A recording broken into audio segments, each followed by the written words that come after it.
Welcome, Suji Akai. I'm thrilled to have you here at Gateways of the Mind podcast. And to begin to share with viewers, I'm going to go through your bio so they know who you are.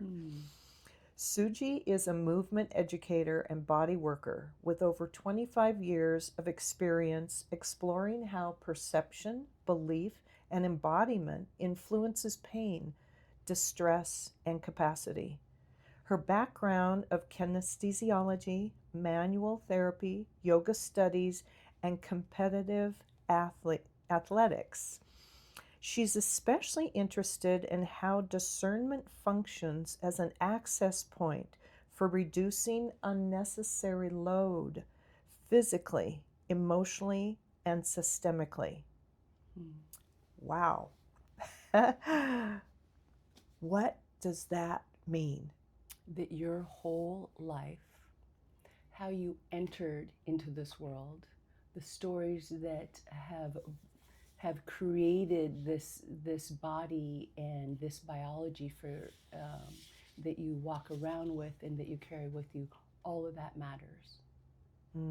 So that's the systemically part, or? So I think that we can get into that sense of like certain things don't matter and that we discount certain things that have happened in our life. And we need to come more into the understanding, discern what is important, what matters, and how we house that in here, and then how we can work with it. And this is a trauma-based world, and we know it. It's still going on, so it's more of an interpretation of how does my life fit into how I'm either nourishing myself or what is it costing me emotionally, mentally, and physically. Beautiful. Wow. So, was there a certain turning point or event in your life that propelled you into this body of work? Well, the 2008 economic downturn. So I came from a construction world and then had the opportunity when getting laid off to move into body work, something that I've always had a passion for. And at that time in my life, I was like, okay, going to medical school, like the full term of medical school, seemed very daunting. So I wanted to figure out a different avenue. How can I still service and help and create better, just how could I serve people in their body? And so body work in that was my path. Interestingly, though, you would think that those are such two different realms. But if you think about construction and the architecture and scaffold of our body, we come from organized chaos into this structure and function that creates everything that we walk around in. Wow. So, it sounds like construction was actually supportive for you. Very supportive. Wow. Tell us a little bit more about that. If you think parallels. about so in construction you can come up with a single idea. I want to make this building. I want to create this parking lot. I want to create this facility. So in the body it becomes this single cell thing, and then all the organization, all the pieces come together. Every building needs heart, lungs, and plumbing, just like we have. Every structure for it to be weatherproof. We have this. We have what I call the dry suit and the wet suit. So you need the covering, you need the waterproofing, and so all of that just comes together. And much of our body and its structure comes from nature, and construction really borrows from that. Beautiful. I love the correlation. It's awesome. Yeah, and easy to imagine then our body in a new way. Yes. With that literal description. Yes. Really cool. So we're getting into nutrition now because I know that's your forte. What foods have you flipped 180 degrees on in, say, the past 5 years? Oh, it can, especially in the past 5 years and maybe even more presently, I was really about, wow, if there's so much myth around carbs and fats. Mm.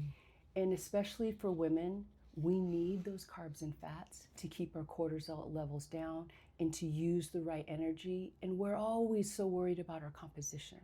Our composition will not change unless all of those are balanced out.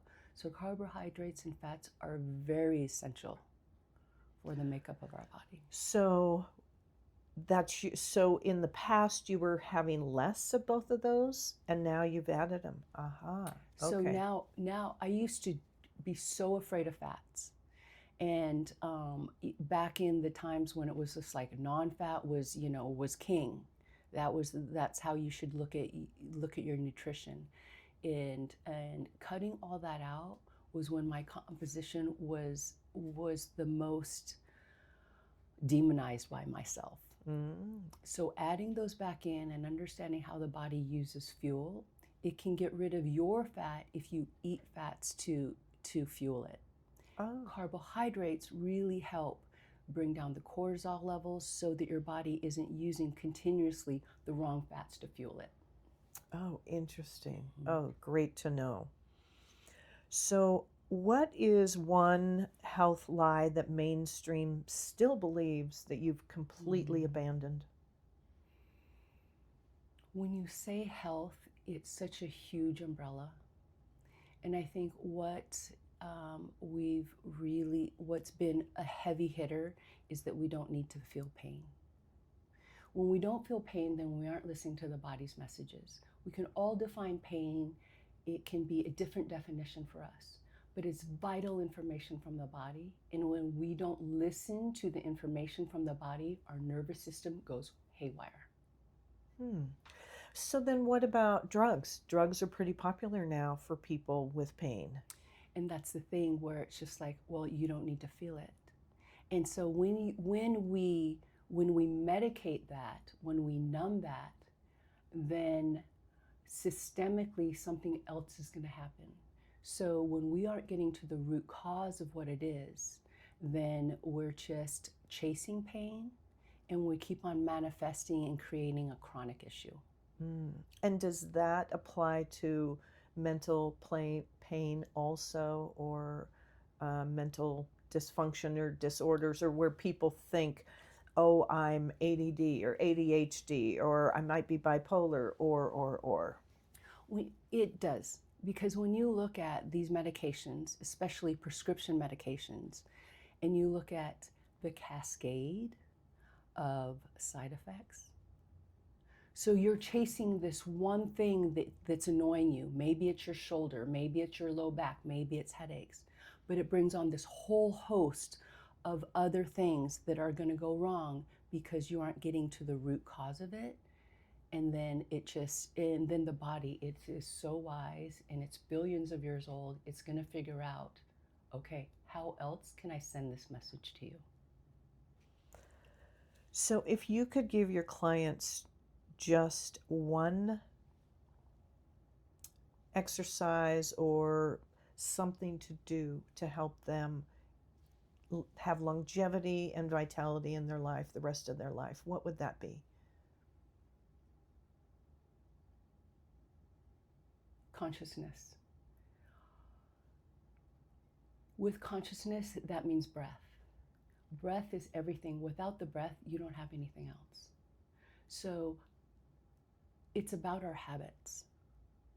So breath and habits, if we can focus on the breath, then usually it brings a lot more consciousness to the habits that are costing us our health. Beautiful. Indeed. Love that. Thank you. Do you have any personal insights that you can share with our audience that they would never get in a class or workshop?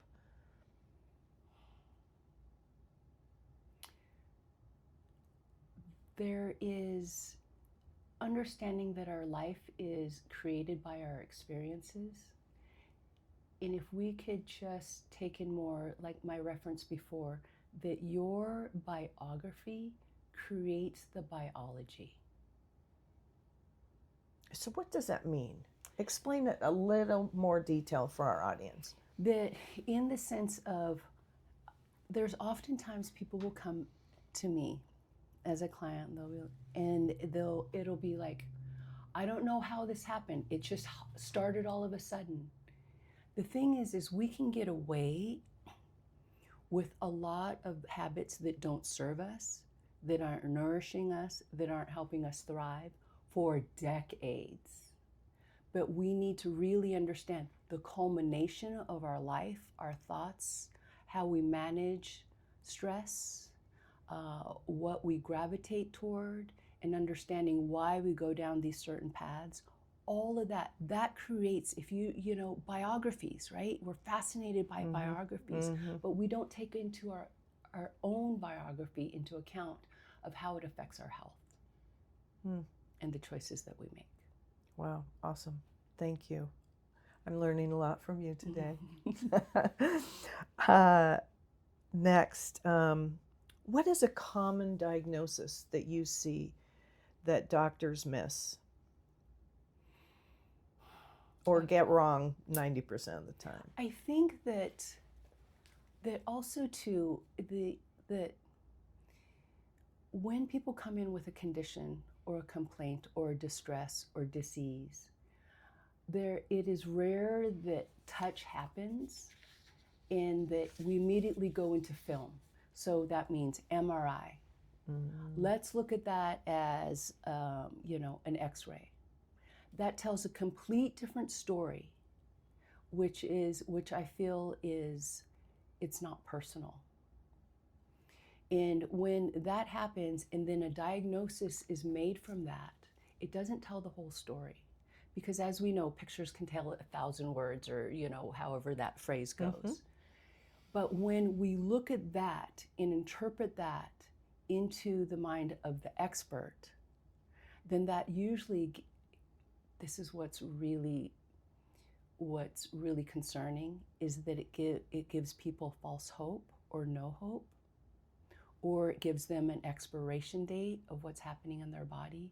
We are organic, beautiful machines that are billions of years old. And our body, and we've seen stories, we've heard stories, we've read stories, can brilliantly do everything it needs to help us survive, not only survive, more importantly, thrive. So that's it, is the labels that have been given because the whole system wasn't realized. Just, what does that picture tell me? This is bulging, that has arthritis. And so that usually creates these stop signs for people, and they're like, well, that's it. I'll never be able to do this. I shouldn't do that anymore, that thing anymore, or stop doing the things that we love to do. And usually it's just about, okay, let's take some of that information, but how can we address that? Because usually pain is giving us a story, but it's also thinking about how can we change that story and create access so that there's sustainability, not so that there's a taking away of an action. Beautiful. I know in my practice also, when people come in and say, oh, I'm bipolar or ADHD or something, that they have put themselves in a very small box, and they already have made up all of the stuff around that term, that identity. And many of them have already worn the identity of being ADHD or something. And so the mind then says, okay, I'm ADHD, watch, here's more of it, rather than, whoa, let's slow down and look at the symptom first. And then, where did this anxiety and when did this anxiety first pop its head? And just like any time before that, does people go back, well, my mom XYZ, or in 8th grade this happened. And so we can slowly come down to where it first happened. And then, as you said, there's this compound effect that happens in people's lives as we age. And then the chemistry in the brain goes, oh, I know what this is. Uh-oh.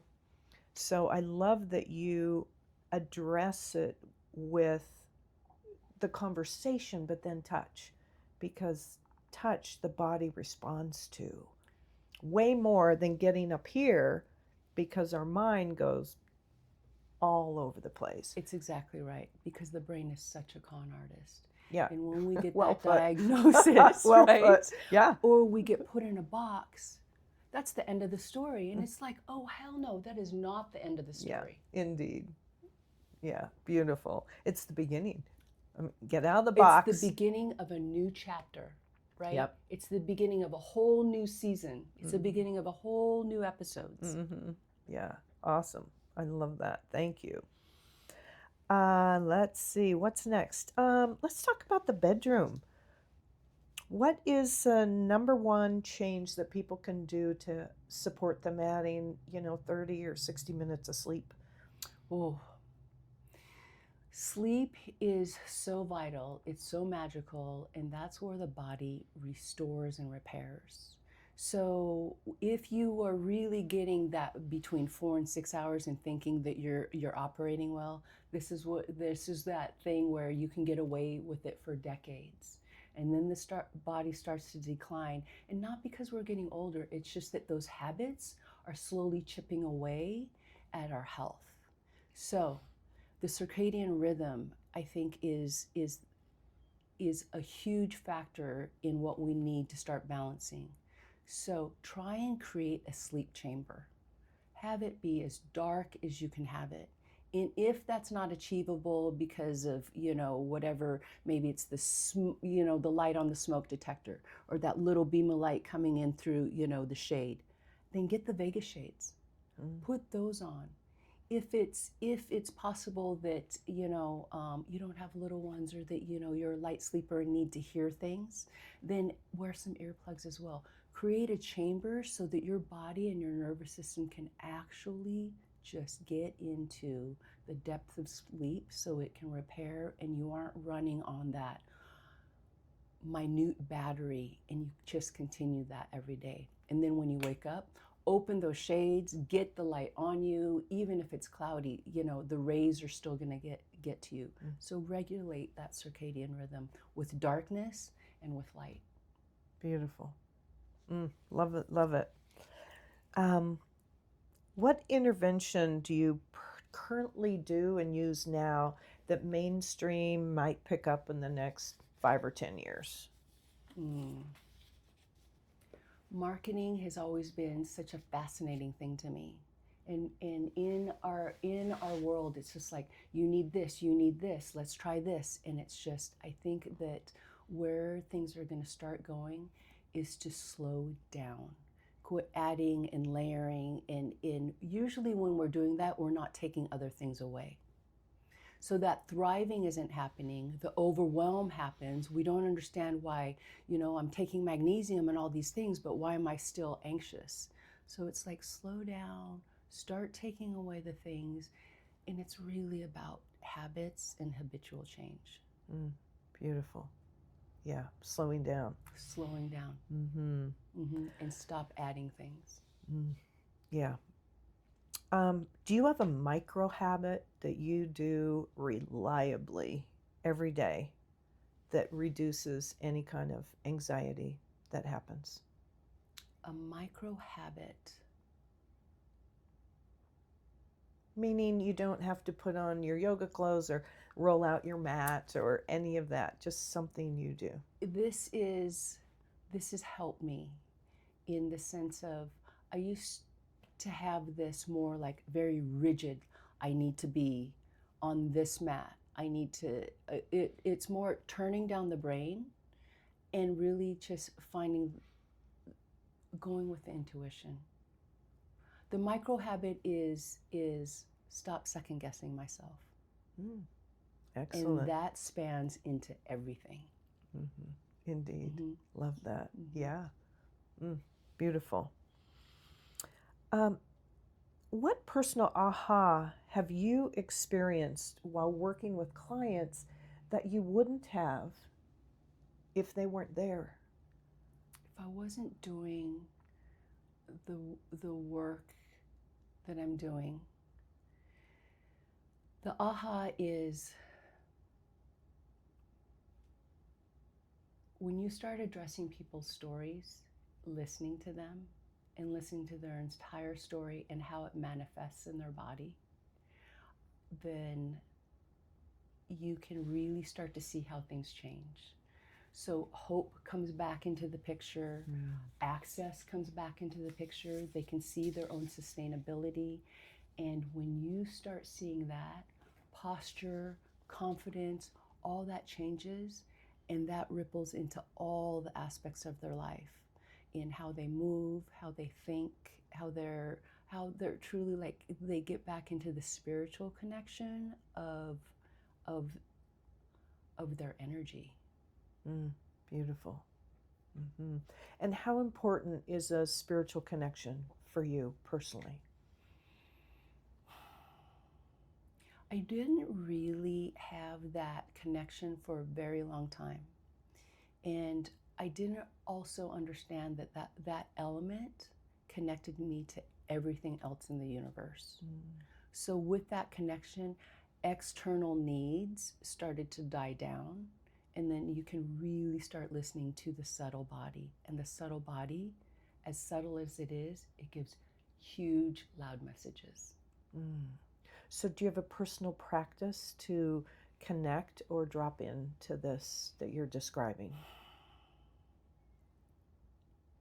Trust. Like the micro habit of not second guessing myself. Because in my younger years, I shunned intuition and these gut feelings. And it was more of this mental capacity. You drop out of this very infantile young brain and you drop into the wisdom of the entire body. Beautiful. So trust your intuition. Trust that, because that is, if you can trust, then you have faith, and then the stories don't just ruminate on all the different things that could, the hypotheticals, and you just trust. Trust your first instinct, trust your first choice. Beautiful. Yeah, wise words for people to know and hear. Is there a life-changing book that you recommend that everyone should read? Could I give you two? Yes, give us three. Two that are at the very top of my mind is the quote that Carolyn Mace has. And she's the author of Anatomy of Spirit. And she is a medical intuitive that brought the four that really hit hard and resonated with me. And that is that your biography does create your biology. All the stories matter. And the second that helps us just kind of understand humanity is Bruce Perry's What Happened to You. Beautiful. Thank you. And last question. What is your message for humanity?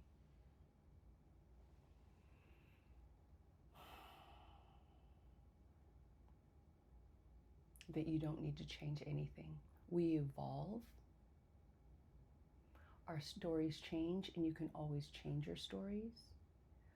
Trust yourself and give yourself a chance. Beautiful.